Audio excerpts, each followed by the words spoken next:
You've been stuck doing the same 20 push-ups for months? That's not progress, that's maintenance. If you want to break limits, this is how you hit 80 plus push-ups in one set. I'm Alpha Workout, and today I'll show you how to transform weak push-ups into real strength. No gimmicks, no shortcuts, just science and grind. First, master the form. Your body should be a straight line, head to heels. Don't flare your elbows out. Keep them at a 45-degree angle.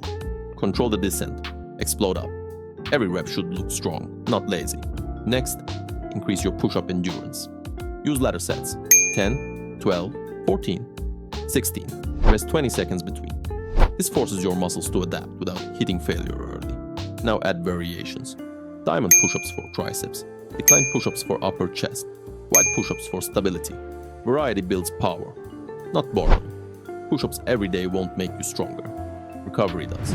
Train 4 to 5 days a week. Sleep well. Eat protein. Remember, muscle grows outside the workout, not during it. And if you're doing push-ups wrong, stop now. Watch my video. Stop doing push-ups like this. It'll fix your form instantly. Keep grinding, stay disciplined, and soon you'll crush 80 push-ups like nothing.